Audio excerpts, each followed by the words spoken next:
everyone. Welcome back to another video.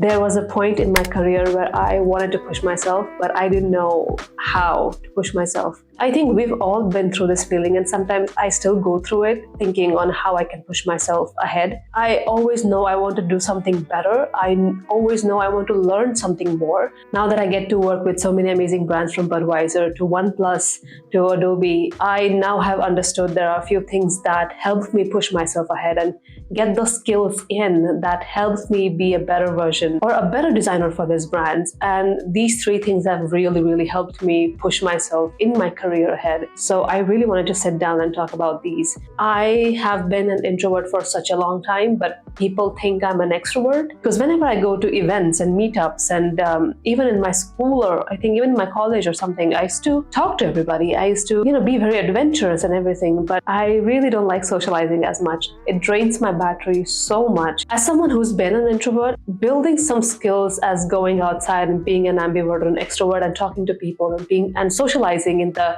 design community and having a big network was difficult. I had to really push myself. There have always been these three things that started my thinking process of growing myself or pushing myself to be a better designer. We all have these traits, and those traits kind of push us to be a better version of ourselves.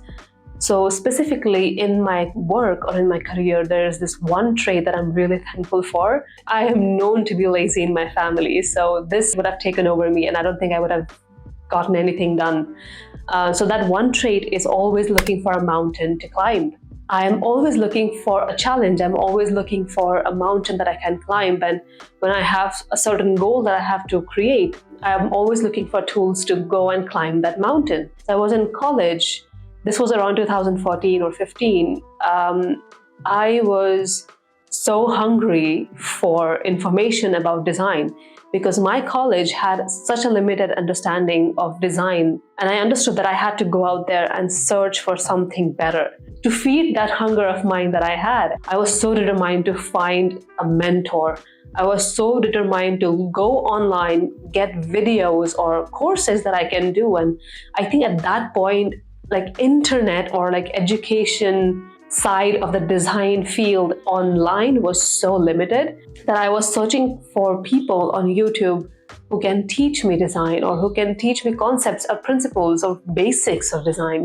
The one channel that I found in 2014 or 15 was The Future. I found out Chris Do because of it, and at that point I don't think it was called The Future. I think it was called The New School or something, and I was so happy. I was so happy. I remember reaching out to Chris at that point and just sending him the worst work that I've done. I now think about how bad he would have judged me.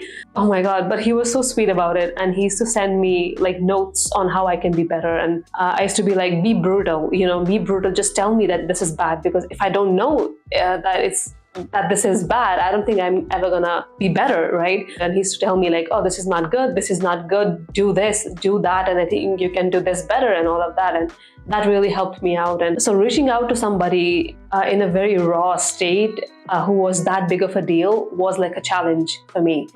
I used to always think like, oh my God, what if that person judged me? Or, oh my God, what if that person did reply or something? And what is the worst thing that could happen? That person will say no. I think that's fine. At least I shot my shot, right? Yeah. So that was that. And having those milestones in my life really helped me. So at that point in my life, I was not a good designer. I don't think I am also a great designer now. But at that point when I was in college, I didn't know anything about design. I always felt like I don't know anything. And I'm already in my second year or third year, and I need to know more. So one of the things was finding as much content online as I can. One was The Future. I found so many amazing YouTube channels as well, and amazing blogs at that time. It kind of pushed me to start thinking about design in a way that I didn't know existed. So another mountain that I wanted to climb when I was in second or third year in college was to be better at everything. I can sometimes be an overachiever in the things that I love. I used to always fail in school. or be close to fail. I used to have like low marks in school because I didn't like studying as much. And I went to art college, started to learn design and everything. I became really good and I got really good grades, which I was so happy about. So I understood that it's not about studying. I think it's about studying about things that I love and don't love. I understood at that point that I am slightly of a overachiever in a weird way. So if I care about a certain thing, I will go beyond my limit. I will give up every single thing in my life to get to that goal. And at that point, I understood on how important art and design was for me. So finding these traits about yourself will really help you out to reach a certain level or reach to certain people who can help you out. And that is your trigger. So start finding traits that really help you to be a better version of yourself. The other mountain that I wanted to climb was to be better at everything. I wanted to be a generalist, but at that point, everyone was telling me to be a specialist. I did one video about how to find your niche, and you can go and check it out. Finding your niche was really important to me, but I always wanted to be better at everything because I knew as a creator, I would transfer my skills from one field to another. So I really transferred my color palettes or layout skills from my illustration field to my graphic design field. And I think it definitely helps you understand design better. So I wanted to know at least the basics of every single thing. All my friends knew what they wanted to do. Most of them went into product design, UI or UX, and some of them went into branding and stuff. And here I was doing photography, illustration, graphic design, I don't know, branding and packaging design, and I don't know what. And I felt lost, but I also felt found in a way because I really enjoyed doing it.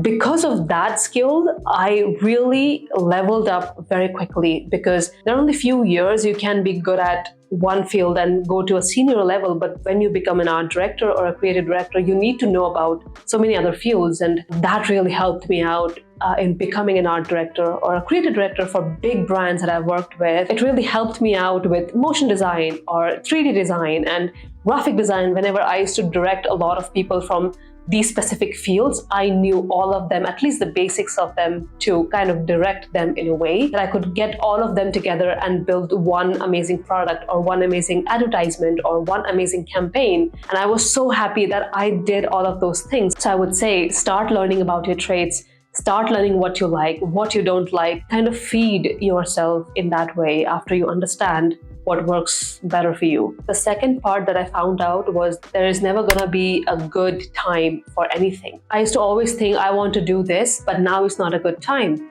And that good time never came. So I have kind of been pushing myself to do it now, learn it now, create it now, experience it now, because I don't think there is ever gonna be a good time in our life. Life is gonna happen and there are gonna be ups and downs all the time. So if there are certain things that you wanna do in your life, it can just be in your life or for your career as well. Do it now, learn it now, experience it now, create it now.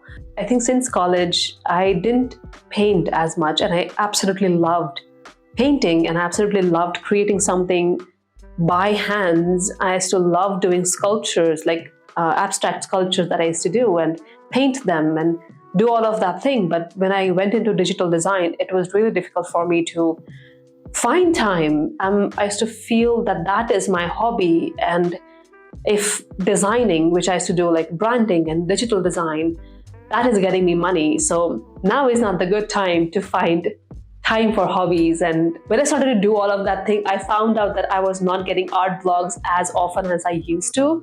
So do it now. Whatever you want to do, do it now. Do it now, learn it now, experience it now, create it now. I think I should make a t-shirt out of this. The other thing is saying yes to things, even if it is uncomfortable. We always coddle ourselves. It's fine if you don't want to do it. If you're not comfortable with it, don't do it. But sometimes it's just fear. I remember my mom telling me that she had to push me into every single thing for me to like it.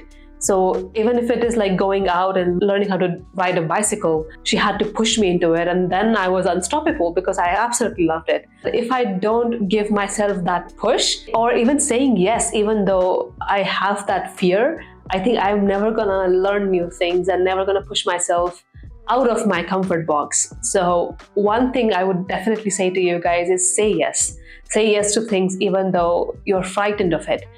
Try it once. If you don't like it, it's fine, you can move on, but at least you tried it. I think 100% of the things that I said yes to, 95% of the times, I loved doing it. I absolutely loved doing it. One of the things that I used to push away and be like, no, I'll do it later, or this is not the good time, or I was just scared of doing this, talking to a camera or talking to a live audience. Oh my God. And the first time I said yes for doing this kind of stuff was directly for The Future with Chris Do and Matthew and Sina. It was really scary. And I had so many excuses and so many points to say no, but something came over me and I just said, yes, I will do it no matter what, and no matter how dingy the house looks, I don't care. That was a turning point in my life. I think saying yes, even though it's not a good time, was a good mountain to climb to, all the points. So saying yes to that really upped my confidence a lot. And the Future team was really, really supportive. So that was an amazing experience. And after that, it was a domino effect. I started to do a lot of live sessions on Instagram at the point. I have so many live sessions on Instagram that I've done with other people and solo as well. But this year, there was this mountain I wanted to climb that I would say yes to 90% of the offers that I usually get to come and speak to an institute or to a workshop or for a session or event that they were having. I was traveling at least once a month for events this year. And this has been an amazing, amazing year for me to push myself out there, go on stage, do panel discussions with other creative people. I absolutely enjoyed this year. I traveled so much. I met so many people. I did so many panel discussions. I went to IIT Hyderabad. I went to Ahmedabad twice, shot podcasts. There was this big design event that was held by Sanskriti. It was really amazing to meet other fellow creators that were there with me. We hosted like 2 ADP List events in Bangalore. It was so amazing. I really, really pushed myself out there. Thanks to these traits of my life, I could do all of that and find challenges that are going to make me better. I would suggest for you to start noticing what your traits are. These traits will help us push ourselves out there, kind of find our balance in creativity when it comes to the hobbies as well as in the career section as well. And I would also suggest start following people who you love and who you'd love to be in the future as well. And trust me, their traits might actually rub off on you because you constantly start seeing these people achieving so many things in their life, and it just makes you want to do that as well. So that can be another push or another motivation, another inspiration for you to start doing that what you want to do. Always look for another mountain to climb. It doesn't have to be like a big mountain. It can be a small hill, but start finding small challenges in your life. And I would suggest start collecting these skills in your life like Thanos with Infinity Stones. So it will really help you in achieving the goals that you really want to do. And trust me, it gets better. Once you understand what you organically want, what you naturally crave for, once you understand that, I think it gets really good. And I really hope this video was helpful. It would really help me if you subscribe, like, and share this video with other people. And see you guys again soon. Keep creating. Bye.